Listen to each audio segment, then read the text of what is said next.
today. I had the opportunity to tour what is a multi-generational family commitment to manufacturing in America.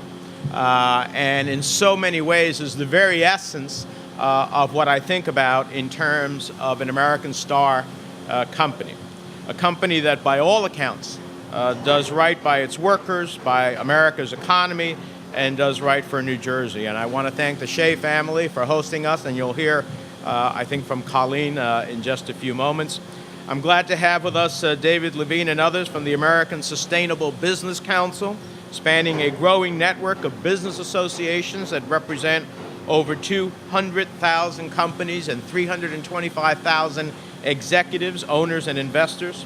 And I also want to thank Jack Fanous and the GI Go Fund, who do incredible work promoting the training and hiring of veterans. So I appreciate you being here and being there for our returning warriors. And these are all elements of what the American Star program is all about.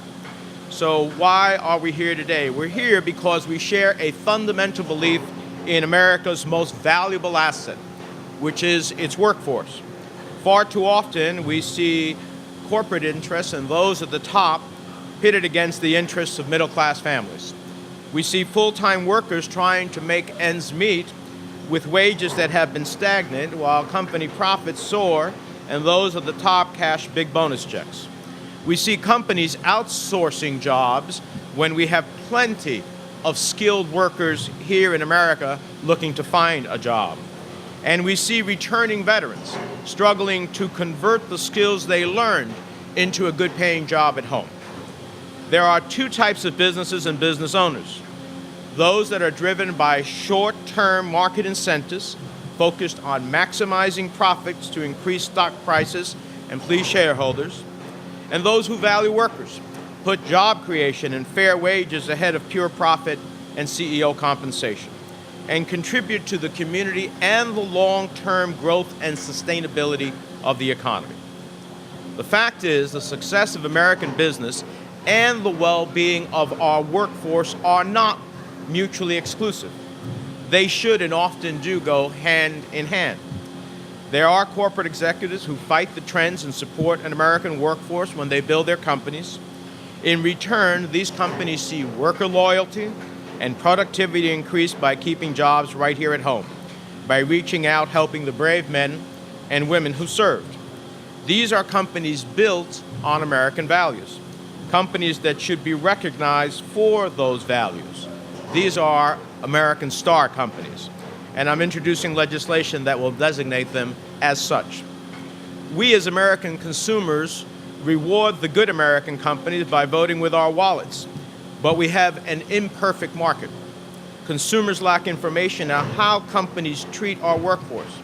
In fact, 76% of American consumers say a company's treatment of its workers would impact their purchasing decisions, but there are no standards and little information for consumers to make that decision.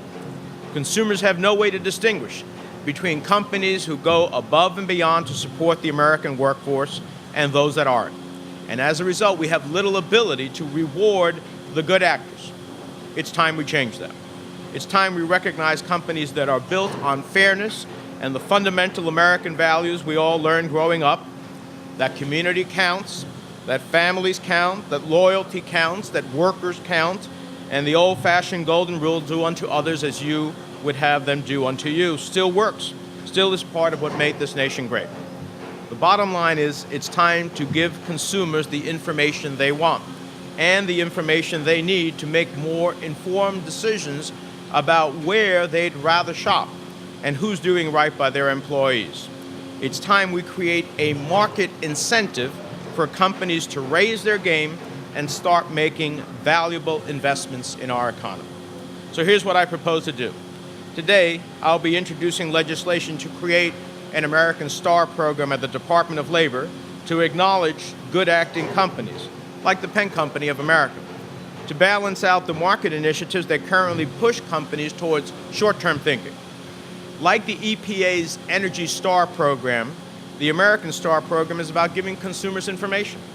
We've all seen how effective the Energy Star program has been, you can hardly walk into a store to purchase a home appliance without seeing half a dozen that have an Energy Star logo on them, letting consumers know which products are energy efficient. This added information has big impacts on consumer behavior and in turn on the investment companies who are developing energy efficient products. American Star will work the same way.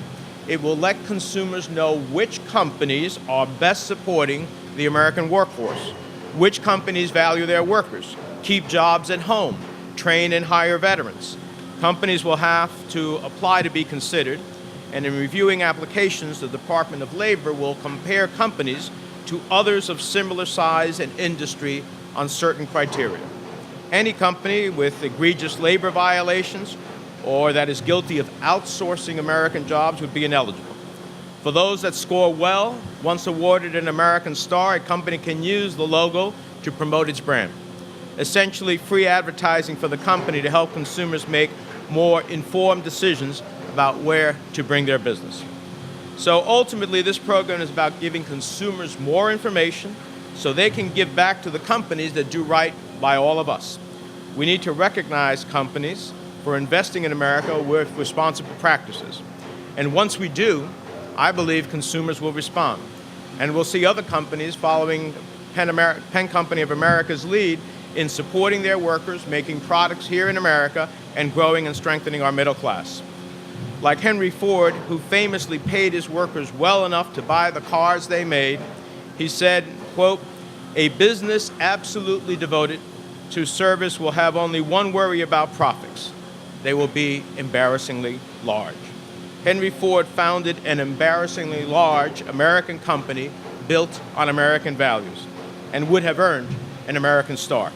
Let's balance the market incentive structure to give business executives more reason to be like Henry Ford and invest in America and give workers a greater chance at success.